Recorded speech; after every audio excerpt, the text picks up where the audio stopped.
Tahun 1966, Ustadz Hasan Baharun merantau ke Pontianak dengan tekad untuk berdakwah. Beliau mengajarkan wudhu dan sholat kepada masyarakat yang masih awam, melewati hutan dan rawa dengan sabar. Namun dakwah beliau tak hanya lewat kata-kata, tetapi juga dengan keteladanan hidup.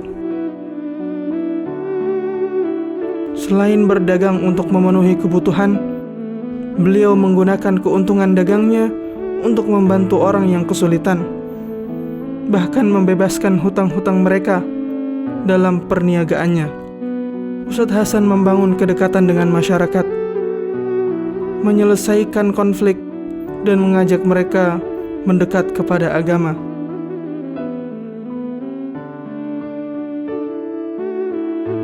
Sebagai seorang fotografer, Ustadz Hasan memanfaatkan setiap momen untuk berdakwah.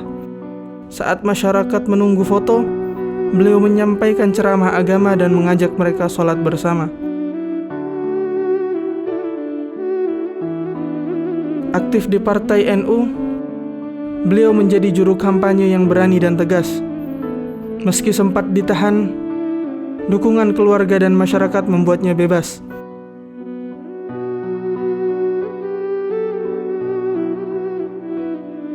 Pada 1970, atas permintaan ibundanya, beliau kembali ke Jawa dan mengajar di berbagai pesantren seperti Sidogiri, Langitan, dan Yapi Bangil. Di sana beliau menulis kamus dan kitab muhawarah bahasa Arab yang masih digunakan hingga kini.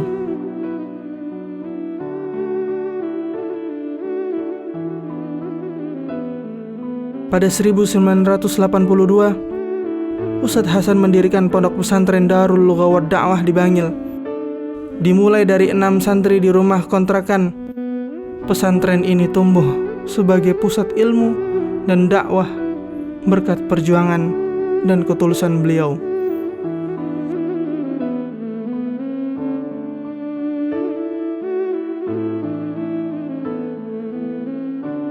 Ustadz Hasan Baharun tidak hanya dikenal sebagai seorang ulama, tetapi juga sebagai penggerak dalam dunia pendidikan, khususnya dalam pengajaran bahasa Arab.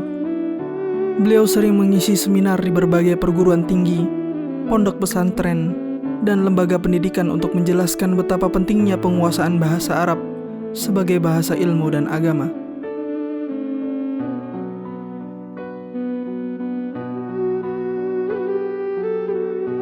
Beliau tidak hanya berbicara tetapi juga bertindak. Ustadz Hasan mengirimkan guru dan santri untuk mengajar bahasa Arab di berbagai lembaga pendidikan Islam dan pondok pesantren. Bahkan di pondok pesantren Darul Lughah, beliau membuka kursus bahasa Arab secara gratis yang terbuka untuk umum, dan beliau sendiri yang mengawal setiap rombongan yang datang untuk belajar.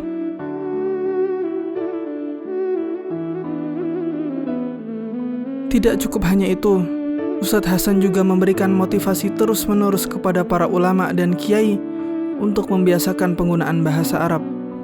Beliau menyarankan agar setiap pesantren mewajibkan para santrinya untuk berbahasa Arab, guna memperdalam pemahaman agama dan ilmu.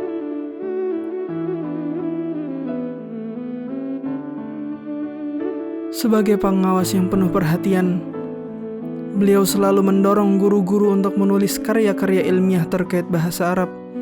Jika beliau mendapati ada guru yang mengajar menggunakan bahasa selain Arab, beliau tidak segan-segan untuk menegur dan mengingatkan pentingnya menggunakan bahasa Arab dalam proses belajar mengajar.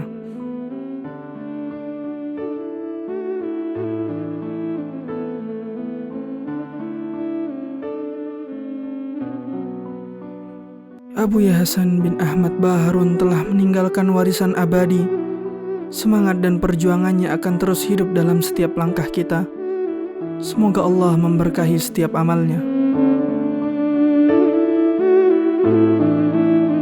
Abuya bukan hanya guru, beliau adalah ayah bagi ribuan hati yang pernah disentuhnya. Beliau adalah lentera yang tak pernah padam, penebar bahasa cinta, dan penjaga warisan Rasulullah Sallallahu Alaihi Wasallam. Semoga Allah menempatkan Abuya di tempat terbaik bersama para kekasihnya, dan semoga kita bisa meneruskan jejaknya meski setapak demi setapak.